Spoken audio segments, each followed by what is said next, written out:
What's new, 802? I'm Becca Hammond, and you're listening to Vermont Talks. Vermont Talks may include graphic or explicit content. Listener discretion is advised. Welcome, Mieko Ozeki, onto the podcast today. Mieko is the co-founder at Vermont Womenpreneurs. She is the owner of Radiance Studios, LLC, and she's also a small business and Vermont agriculture advocate. Welcome. Hi. So, first off, you have an amazing list of accomplishments and things you've done in the state. I'm truly impressed by all of the different works you've done, by all of the different boards you're a member of. What is your what project are you most proud of in the, I don't know how many, I was trying to add them up. You've got at least 12 or 15 different things listed that you've accomplished in your life. Yeah. So which is the thing you're most proud of? I mean, at present, I'm really proud of the efforts that I have put towards co-founding a group of women small business owners. Vermont Womenpreneurs has been one of my biggest achievements. And I'm really excited because the community is vast. There's a lot more women business owners out there, and through our network, they're able to find each other in a celebratory way, in a way that doesn't feel transactional. So that's one of my accomplishments I'm really proud of since being here in Vermont for the last 15 years. And otherwise, my other accomplishments has been, being able to create a space and voice for farmers markets and for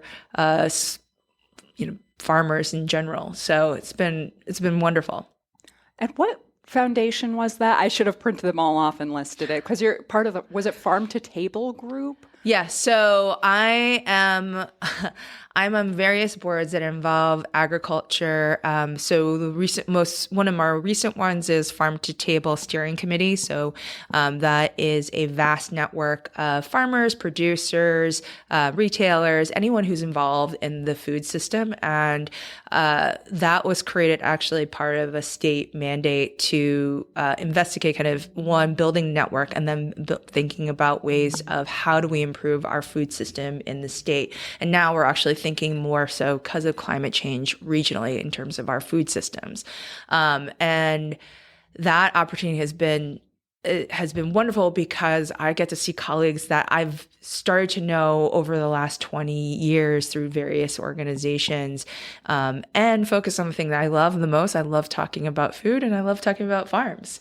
But I just came back actually a couple of days ago, or actually yesterday, from the Farm to Plate gathering, which had over 300 people in attendance from representing different parts of that food system. Very cool. And is there a lot of organic focus in that? Is it any? No. So that has a lot more focus on kind of just getting everybody at the table. So from also including like food assistance programs, looking at land trusts and land and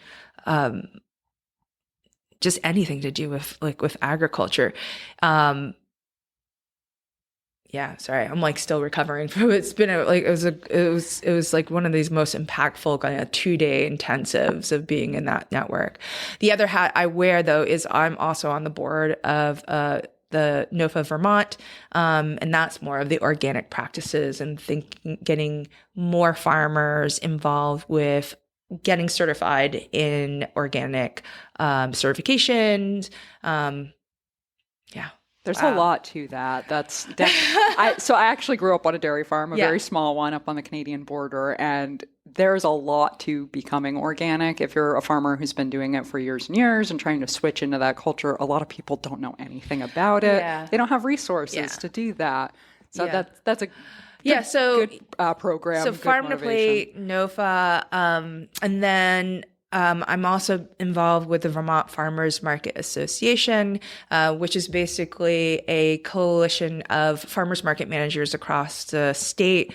We also just talk it out of in terms of advocating for kind of the food assistance programs, also advocating for the farmers and the other vendors that we work for, and also just being able to be that accessible marketplace for our communities, not just for tourists, but really about being entrenched in our communities in terms of food access. So that hat I've worn, and in addition to being on the Intervale Community Farm board, where I kind of advise on there, but I'm also a CSA member.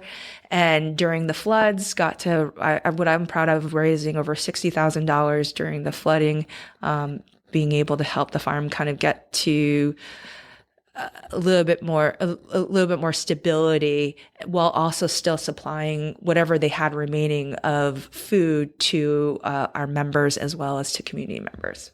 That's fantastic. That's really impressive. 60,000. And there's so much damage, and it's so widespread, and it hit every single sector in Vermont. So that's a wonderful cause. Yeah, congratulations on raising that much. Yeah. So all those hats have been really helpful. And then because of both Vermont Womenpreneurs and my involvement in farming and agriculture organizations, that's just given me the platform to be able to work with Senator Welch. We're actually right now I'm involved in his launch of the Women Economic Opportunity Conference, which will happen in 2024, which is an opportunity for women to think about their careers, and as well as small business owners. It's a big gathering, and it first started with Senator Leahy, who did it for 25 years with his wife, Marcel.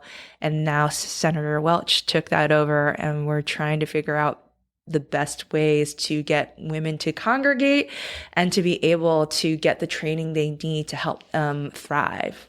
That's fantastic. And we'll definitely swing back around. We'll talk a lot about Vermont Womenpreneurs.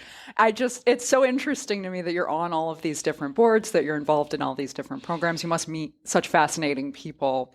How did you get involved in that? I've never even considered, how would you become a board member? How did all of this start?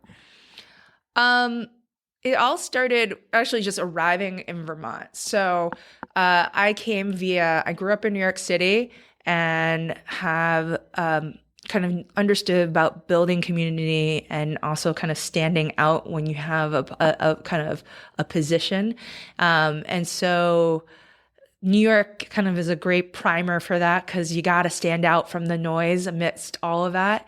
And then I moved to Boston after, via Colorado and Boston. I've had a lot of experiences in between, from careers in environmental education, experiential education, to sustainability. And I came to Vermont quite accidentally, I would say.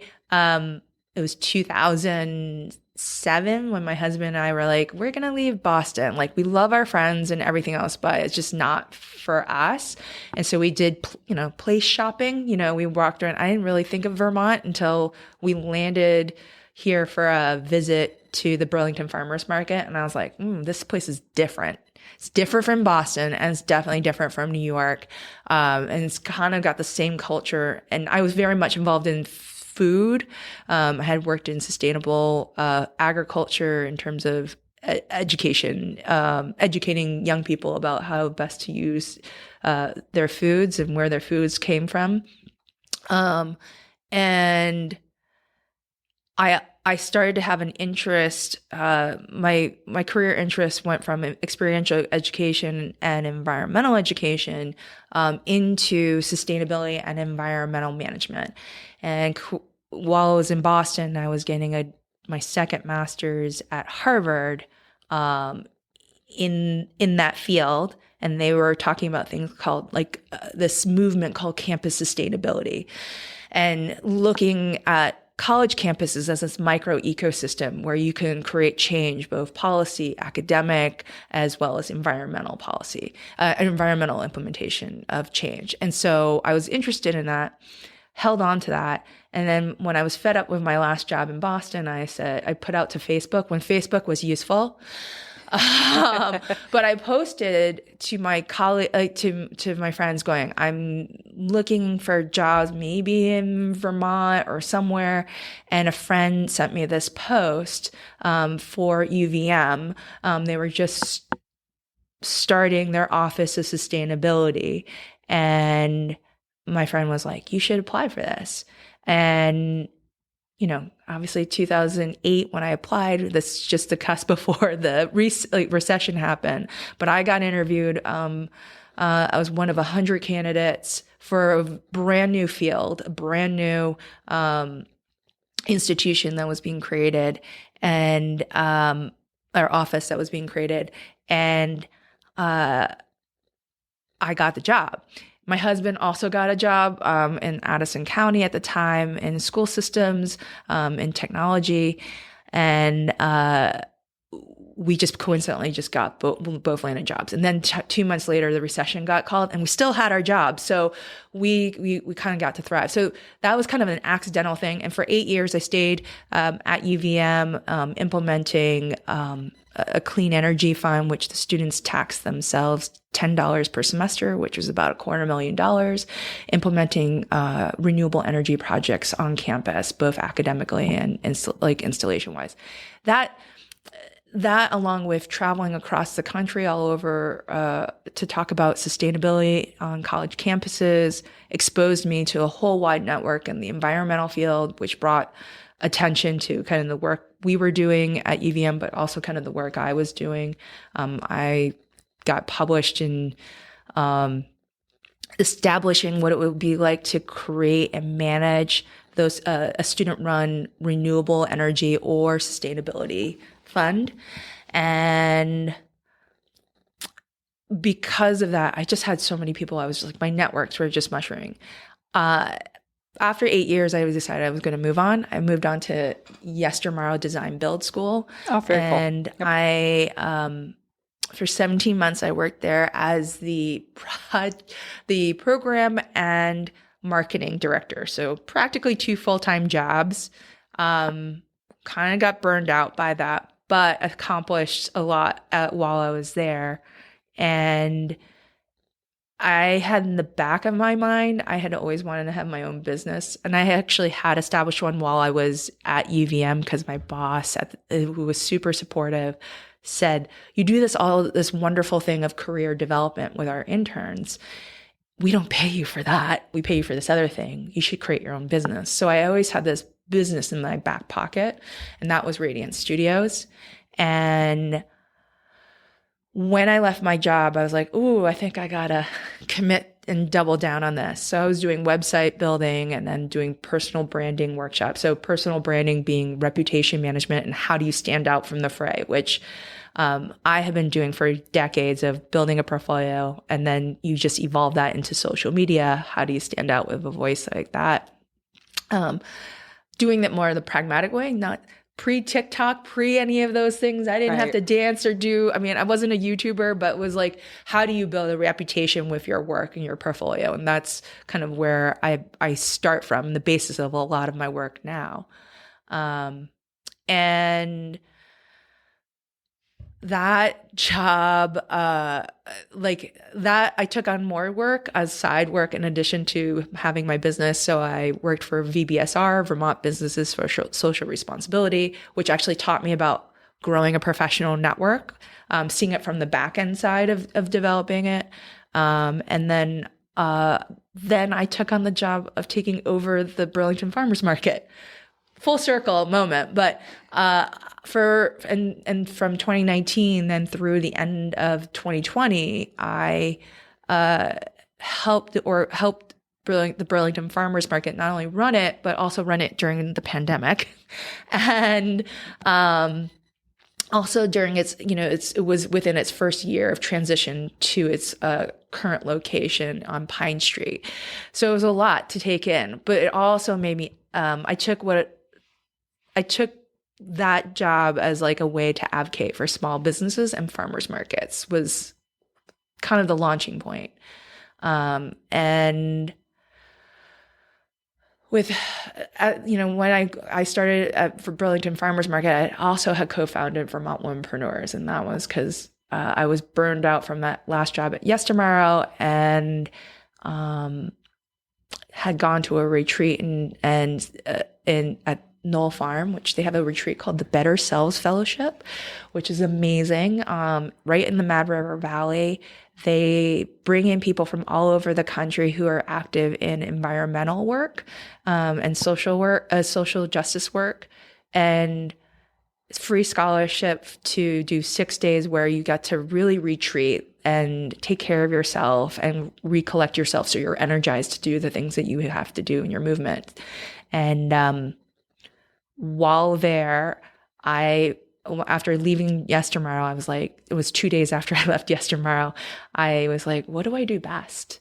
And I assessed everything I had done for the previous 20 years in nonprofits and also at UVM and then up to even Yes Tomorrow.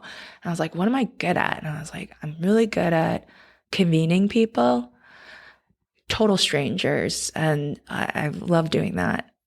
Connecting them. I'm the kind of person who people will text me, message me, call me, and say the first sentence is like, you don't know me, but somebody said I should talk to you about, what's like a career decision or a pivot and a pivot they're making in their life or a decision they have to make or they need to find another resource. So I feel like I'm always the switchboard operator, like between connecting people. So I would do that. And then collaboration has been really big for me because often I find that being a leader is not about being in the front. It's about nudging people from the back is leadership, that you can encourage people to be empowered collectively and not necessarily as just one singular person. Because when you have leadership that is one person, one individual in the lead, if that person leaves, then everything kind of collapses. So collaborative work really strengthens ideas as well as moves along a whole lot of other things.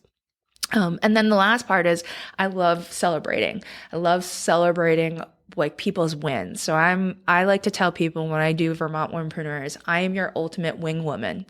I will be there to rally for you and tell your stories, amplify it as much as possible, cheer you on, clap, whatever it is, I'm there for it.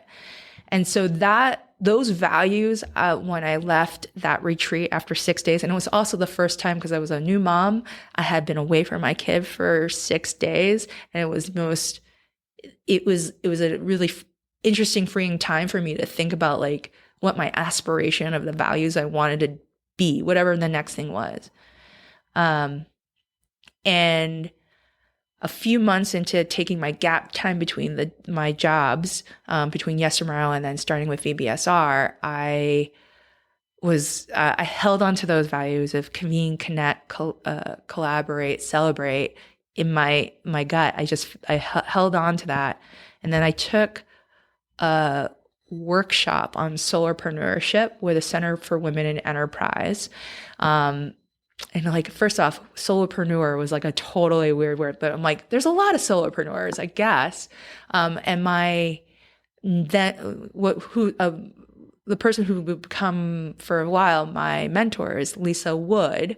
She was teaching that, and I was at the table of all these other solopreneurs, and at the end of the session, she said, one of the hardest things about being a solopreneur is you are your own boss. Everything's up here. The accountability is all up here. Your ideas are up here and they're trapped and you have no one to relay it to. She's like, seeing that all of you are around, like why don't you guys get together, have coffee, maybe do it. And I was like, oh, convene. Right. So that coincidence, that workshop set off the beginning of Vermont Womenpreneurs. And I just asked people around, like, would you want to meet at for coffee or, just to hold each other accountable? And a lot of people were like, yes. And so the first meetup we had was in January of 2018 at the Fletcher Free Library.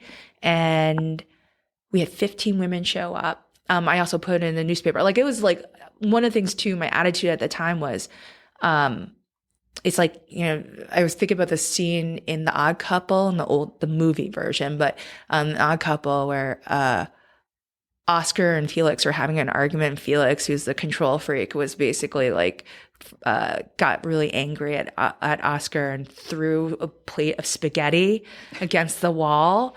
And so I was like, the thing for me at that moment was anything that I was going to do from this point, because after at this point in my career it's throwing spaghetti on the wall. And essentially my attitude was, if this sticks, like if the spaghetti sticks, like for as long as it sticks on the wall, I'm in. Like I can do it. And so for me to put out, would people want to meet at the library to talk? That was just like, what is it going to matter? Like we go to a library, and if they do, they don't, I'll proceed either way. And people stuck around, and then they're like, when are you going to do this again? I was like, oh, I guess I'm doing this again. And so it became like month by month until, at that time, I also met my co-founder at another meetup. Actually, a friend said, have you met Mieko? And my friend Bethany had just gotten fired from her job at Magic Hat the day before. And she turned around and she was like, I could see in her face. And I was like a couple months into my leaving my job. And I said, look, take advantage of this gap time, and was just consoling her. And she was already brewing up a business for herself. And actually today she's celebrating her 6 years since being fired. And she's putting posters up. She's actually becoming a known graphic artist as a result. But I found her through that, and we just clicked. I basically built Vermont Womenpreneurs looking at her starting her business and what she needed, and organized people so that others like her had a community to talk with, to share their journey and everything else. So it was a couple months into us doing our meetups that I said, well, what else do we do other than gathering at a library or a coffee shop? She's like, Bethany was like, I think we should do something like a science experiment, a science fair, where you get to go up on stage and just show and demonstrate what your business is, essentially, because all businesses are a science experiment, right? You put a little bit of this and a little bit of that, and you see if it explodes or has a nice eruption, or or it's successful. And I was like, ooh, that sounds interesting. It's like, and so I was coming up with words it's like almost like a coming out party, like a cotillion or something, where people get to see your business. And luckily too, at the co-working space that I was working at called Study Hall, they were like, we're looking for events to do. So all everything was we say kismet. It all worked out. I found a co-founder. She had this idea, the space opened up, and I put together our first showcase. We had 20 women, which we invited to tell their stories. And the way I would describe it is like a Moth Story Hour meets TED Talk, except without I don't know, it's not a business pitch, right? It's a story, it's a journey. And and the first iteration, we had the 20 women who told their stories. We sold out 2 weeks before, because again, I was like, who wants to show up for this? And we sold out. We filled out the entire room.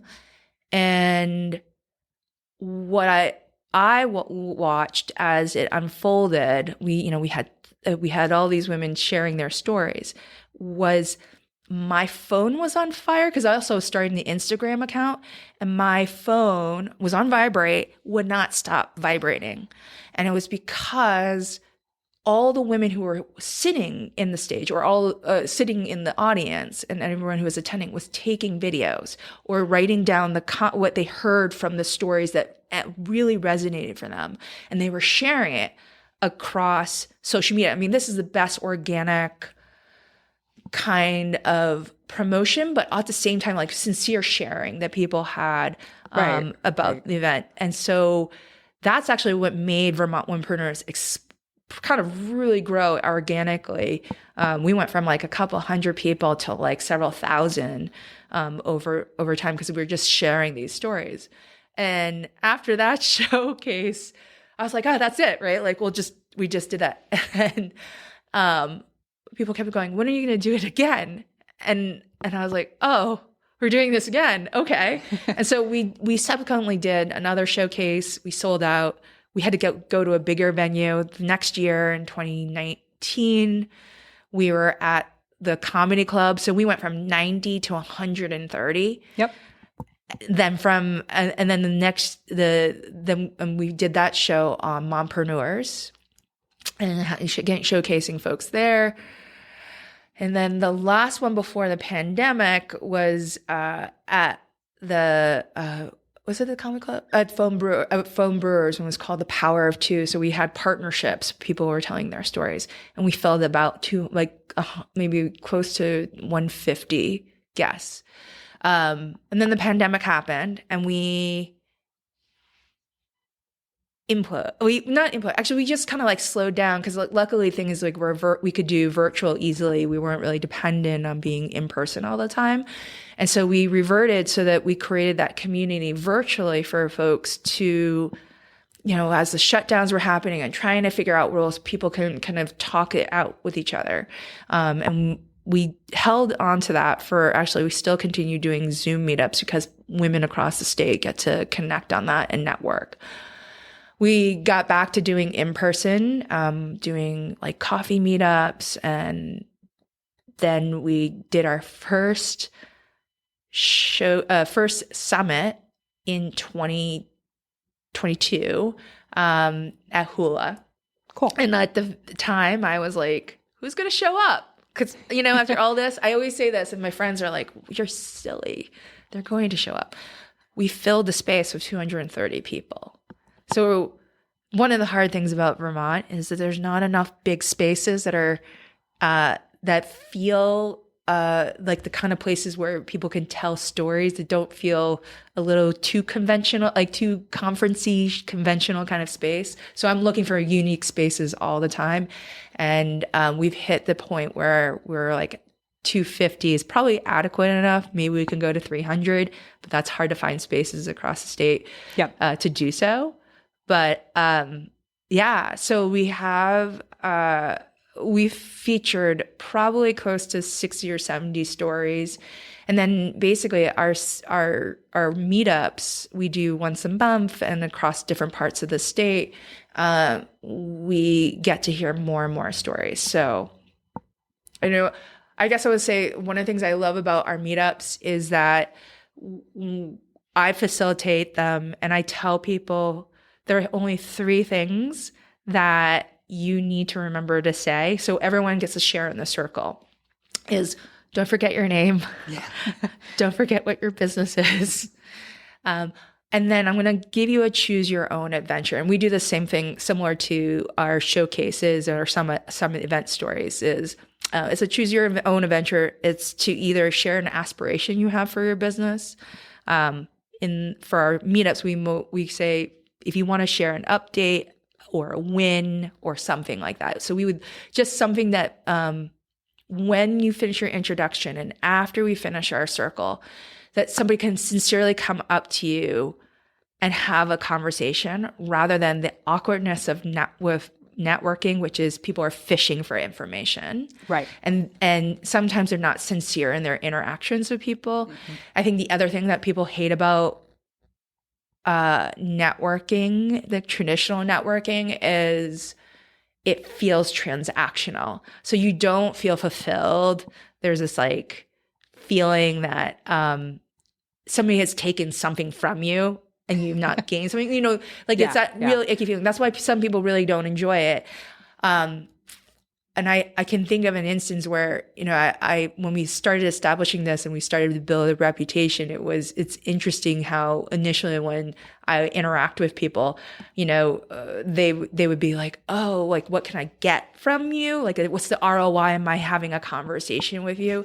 Bethany will if she's by my side, she'll get upset at how people are like yucky handshakes, and she could see that. And I don't get upset because I think growing up in New York, you get used to people who are like very transactional feeling. And so that's what we try attempting to do. And this helps a little bit for those people who are, the introverts and extroverts. They have that one time where they can say it, and then basically then people can have a sincere conversation. And that's also the point of the show, the summits, is that when people tell their stories afterwards, right, you have this like very quiet audience who you're like, one, telling your story. Two, you're actually holding yourself accountable to total strangers. Lots of them too. Right. Like when women share their aspirations, it's like, oh, I've got to commit to this thing that I said I'm doing. The one part I also love in our meetups is watching. I will first get an email from somebody going, I'm not a business owner. I'm sort of thinking about it, but am I allowed to come to this? And that's even like just to be an audience member. Am I allowed to come? And I was like, of course, right? Like, I'm not saying no to you. Like, you should certainly come. But the moment I've watched is where a woman who's just started her business and hasn't verbalized that she's a business owner. Yep. And when this moment where she says, hi, my name is, I'm a business owner, or I just started my own business, there's this thing you see in their eyes. And she said it, and then she looks around and she goes, oh my God, in her head, I can see it. I just said that to people I don't know. I must be this. It's this like affirming feeling. And then also the women who, even if you have a small win, they're like, I was able to register my business, or I was able to have start my studio or open my retail space. The claps that people would get, just people would be clapping like, yes, you did it. It's so empowering to watch that for some of those women. They just light up. That's so cool. This is all fitting together so nicely. It's like a puzzle that all fits. It just fits really nicely. I mean, yeah, normally I would say I could. I have, like, it would sound like it's linear, but it's like all these the mosaic of these different experiences I've had. It's also kind of like knowing, it goes back to knowing who you are, what your experiences, where they have brought you, and then how do other people call upon your talents to do something that is either in service or does something that they feel that they can't do. So a lot of people are like, I can never do what you do in facilitating or whatever. I'm like, everybody could. It's just a matter of like, do you feel ready at that moment? Right. And gaining that confidence in yourself versus, like you said, that moment where you realize that I'm a business owner. And I mean, I struggle with all the time when I say that too, but at the same time, like, it takes practice. What I tell people is, I'm always iterating and you are always iterating. You're always practicing in believing what you are and who you are. And one thing I want to broach is this conversation I always hear, and it makes me cringe, is when people say they have imposter syndrome. Mm-hmm. I don't believe in it because, frankly, after reading a lot of articles and reading, you realize that it's the environment that's around you. Like, the imposter is one, you're self-limiting of believing these things, but also the other part is it's not a medical syndrome, for first and foremost. It's not a medical thing. It's a phenomena, and it's a phenomena that's shaped by the environment we have, that the things that are influencing us, that feeling are, patriarchy, gender discrimination, racial discrimination. All of those are all making one feel that. And so it's a question of how do you change your environment? And it still starts with where do you believe? Where do you believe? And so that's why like when women say, I am a business owner, it's significant because you're changing the environment around you. It doesn't have to be, you have to wait for some male or patriarchal system to affirm that you are a business owner. You don't have to wait to be registered. Are you being entrepreneurial? Also, you know, the big thing for me is I do the stump speech of basically, I don't love how entrepreneurship is co-opted by one single industry.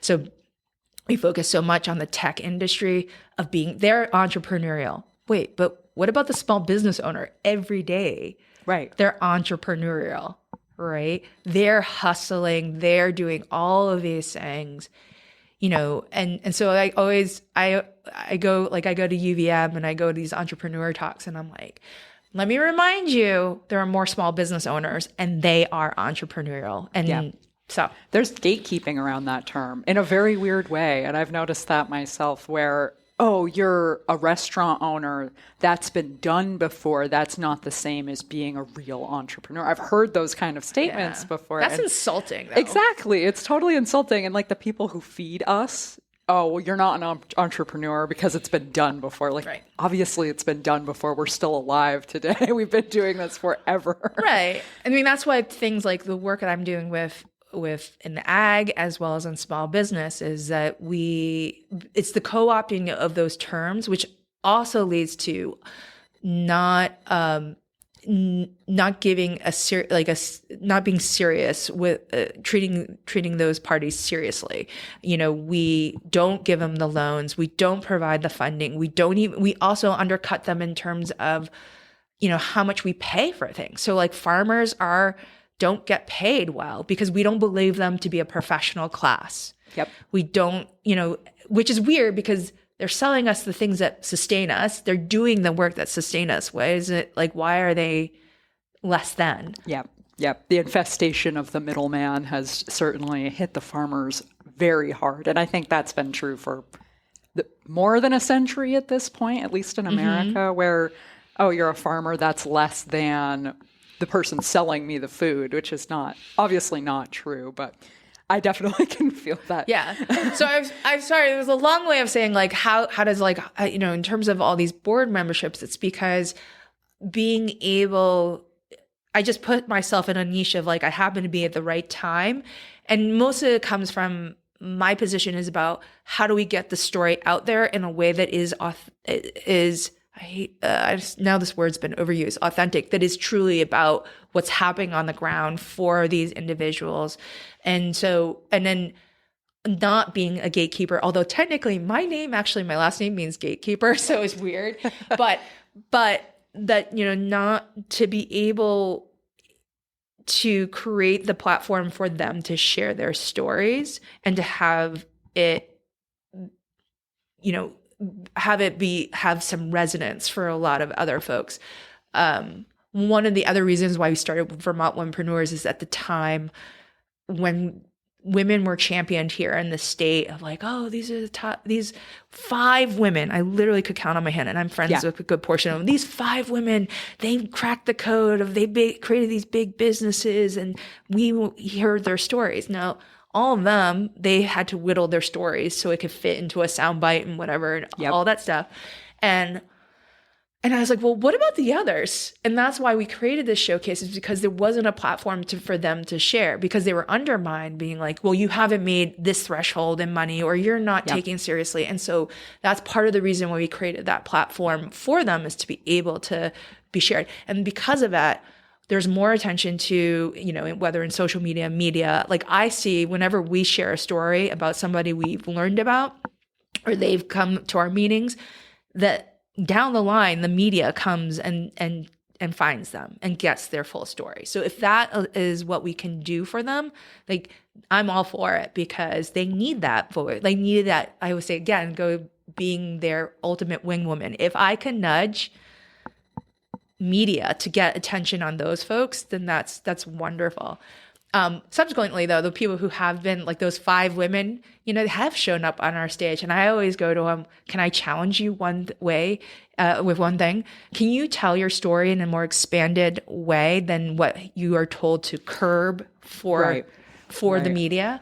And they love it because they're like, man, I've been waiting for this opportunity to share. I was just thinking as you've been telling me your story, I really admire the fact that you don't have this one specific niche, because I feel like in the business world, that's what we're all told is you got to pick your one thing, and that one thing has to be your everything. You have to eat, sleep, and breathe this one specific thing. But that's not what you do. You are not specifically, I'm in branding. Like, that's not what you're doing. You're telling your story. You're helping tell stories. You're really all encompassing. And I think especially women are very talented at that. A lot of women are really talented in so many different fields. And it's really inspiring to see someone bring all these different directions together. But I think that goes along with, I knew since I was in high school, one, I was the Renaissance, being a Renaissance person was very appealing to me. But I went to a magnet high school where specialization was the thing, and I really hated it. But at the end, by the time I got out of college, I was like, I'm a generalist, and you can't force me to be a specialist.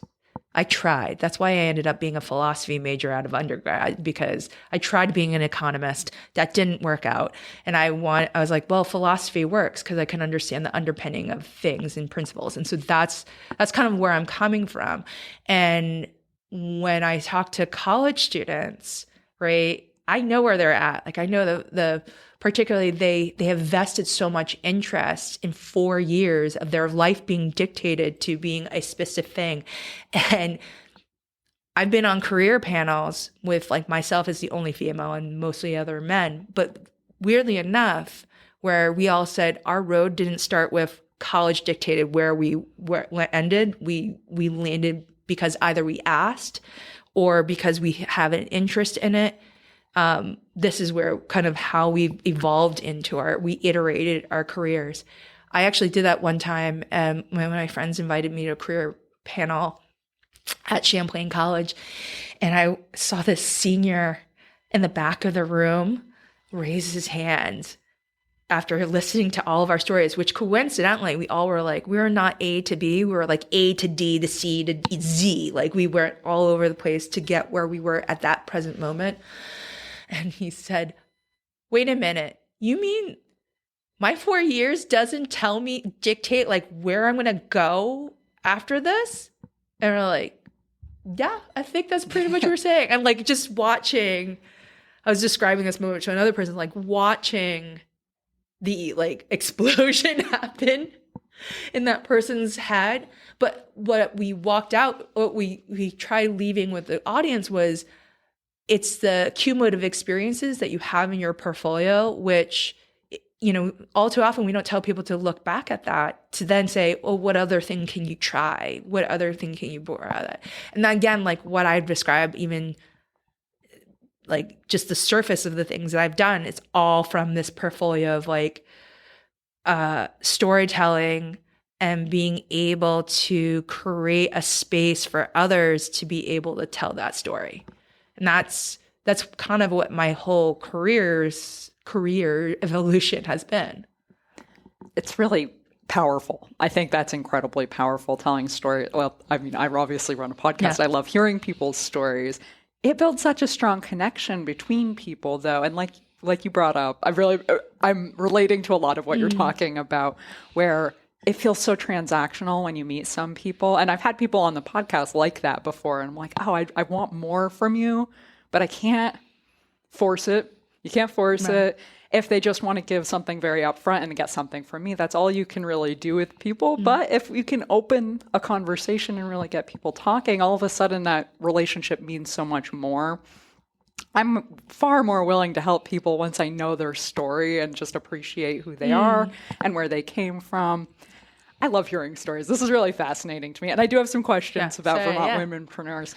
So do you refer to it as a group or a club? And how are there members? How do you refer to everybody? So I refer to everybody as a community. And then we do have members. We have some paid members, and that's more of like I liken it to a crowdsourcing for our ability to do these really creative events. So I don't like doing traditional networking events, as probably was vocalized before. I like to do things where it's like, one, the event space is just it really, the event space is unique in a way that it allows people to feel like they can have a unique connection. So they can be able to talk to each other conversationally over some really good drinks or good food. And so be able to connect in that way. So a conference center doesn't do well. It's my number one comment every time I go to a conference is like, well, everyone's energy is sapped when they're talking on a panel because look at the glowing lights and no windows, etc. Right? So that's one part. The other part is that I want to highlight as many women-owned businesses in that space. So through products, who owns the place, etc. So that money that the membership goes, that the membership, which is $150 for the year, goes towards being able to plan these different events. Particularly, it goes toward our annual event, which is our summit, which is the biggest thing that we have. So all these other events lead up to this summit event, which is happening this in 2024, is in June 5th at the Old Lantern Inn and Barn. And so because we sell out so quickly, it's a way for people also to know they're guaranteed to know first when the tickets, because we've sold out, last year we sold out within 2 weeks of like launching, which then then I'll have like a 60-person waiting list, which, it's hard when people are like, I'm a new, they give you, and they go to me or they go to Bethany, which Bethany doesn't handle all the administration parts, but they'll write long cases like, this is why I gotta go. And you're like, we don't have enough tickets. Right. Oh yeah. I'm sure you would be more than happy to have everyone. I would love to have everyone, but also that's why I'm involved with like the Senator Welch's, Women Economic Opportunity Conference, because that's a larger space, but it's also a way for a lot of women to be able to show up and connect with each other. Albeit it's going to be at a conference space. I just realized how long we've been talking. Yeah, I know. Sorry, we talked long-winded. No worries at all. I always love if you get in a good conversation, I do not mind how long the conversations go. I do want to talk about your business, though, Radiance Studios. So I've looked at a few of your websites. They're absolutely beautiful that you've worked on. And what I'm guessing here, I don't want to answer for you, but I'm guessing your clients tend to be people who you want to build up, whose story you appreciate. I mean, it's a mix. I think a lot of them. So I work with small business owners who, so that could be in the realm of writers are included, artists are included, bands, makers, and then other kind of smaller businesses who just want to be able to manage their own website. So I work on Squarespace. So that's an all-in-one platform. And really my job, so I'm not a graphic designer, but I am a content strategist, so an organizer. I try thinking logically, how would your consumer go through and utilize your website? And I try organizing people's thoughts. A lot of the time, most of my clients are ones who are trying to escape WordPress. Yeah. So just because they, I think the initial, when somebody wants to start a website, they're all like, oh, I'm going to go for the first, like whether free or, the lowest cost. And when you go for something like WordPress, which was designed to be open source, it's actually much more complicated, even as a platform. And so I have most of my clients, some of them are older. A lot of them are the ones who are screaming like, I don't know how to do this. And so first I temper that anxiety with organizing their brain. And that's kind of one of my top skills is I mind map people's brains of just being like, how do we organize it, all that stuff. People with existing content, I joke like, I will Mary Kondo your like your content, like because people are sometimes can be prolific, they don't know how to organize, and they don't know. So I spend a lot of time just sorting that out, and then by the time they come, it's kind of like clean, and I show them how to work on their website. And then my goal is not to be on retainer.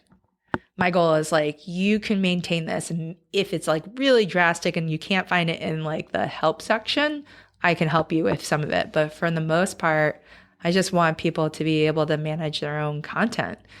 And then I do like workshops on personal branding and also on marketing. So, but yeah. Very cool. And so you're on the Squarespace platform typically. And are you married to that? Are you a partner with Squarespace? No. So I'm a power user for Squarespace. I've been with them for over like as a power user for like over, I don't know, 10 years since starting my own website, and then just built a portfolio from there. And so actually people who are on Squarespace who use it and make websites for other clients are called circle members. Okay, I saw that term. Yep. And we provide, we don't work for Squarespace, but because we like Squarespace a lot and we build out of our website, we kind of are able to give discounts on like the platform, utilizing the platform. And also more easier access to their support versus like trying to figure it out on. I mean, granted, I don't blame people for wanting to do it on their own, but really what gets people in people's way, whatever platform they work on, is that people are not organized. You know, they don't know how, it's overwhelming, and they actually they stumble into the technology before they understand the basics. So like earlier, as I said, in storytelling, to me, it's the collection of that content and organizing it and then putting it into like a certain order. So, and a lot of people they just rush. And so my job is to slow it down and then map it out and then work with them. And there's definitely something to be said to just kind of giving the right impression. I noticed with a lot of the sites, as soon as I open them, it's like, wow, this is... You immediately get a feel for the business, and it's almost like an emotional thing as soon as that page loads. One of the ones I checked out was in Mad River Valley. Oh, yeah. It was one of the most recent ones that you had listed on your page, and I immediately just got that sense of zen, and I said, oh, this is such a beautifully laid out website. And then they were it was like a resort or some sort of massage therapist or something like that. Yeah, she's a massager, yeah. Yes, and it was just, I immediately got that feel from the website, that's powerful. Well, and the thing is that, you know, in that instance and also another, like other websites, just, you know, that client went, I started to try doing it myself, but then I got overwhelmed and I don't know. And like, and then you're like, okay, tell me what your business is about.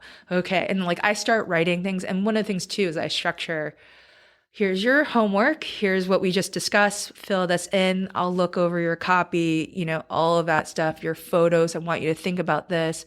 I do a little bit editorial in my mind of like, this is your shot list. This is the things that you need to do in terms of having that. And that, I think if anything, is just to be able to prepare people, whether on their website or other materials that they use, to think about what they need to broadcast their story. Very cool. So I think we're going to wrap it up. Is there any specific website you'd like to point people to? Obviously, Vermont Womenpreneurs, you can find. I've been following you guys for a few years at this point, and I'm so glad we got to talk about all these things because I had many questions following your Instagram account. So is there any specific website you'd like to send people to? I mean, I think Vermont Womenpreneurs is the main focal point for me. I mean, I've been involved with so many other organizations. Also, if you want to know more about the other organizations I'm in part of, they're all listed on my personal website. And hopefully, actually, I think if people are trying to figure out, like, how do I even personally stand out, and, you know, what I say, if you have your own website or your social, you're putting a kind of a digital footprint for people to find you. You can certainly look at my profiles to see what some of the examples of how you would do that. Fantastic.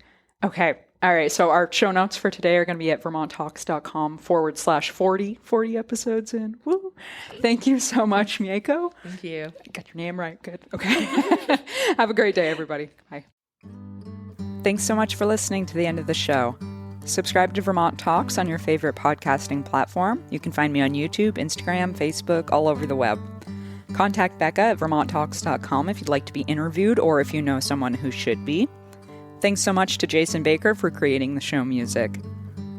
The views and opinions expressed by the guests are those of the individuals and do not necessarily reflect the official policy or position of Vermont Talks. Any content or statements provided by our guests are of their opinion and are not intended to malign any religion, ethnic group, club, organization, company, individual, anyone, or anything. And that's what was new in the 802. Have a great day.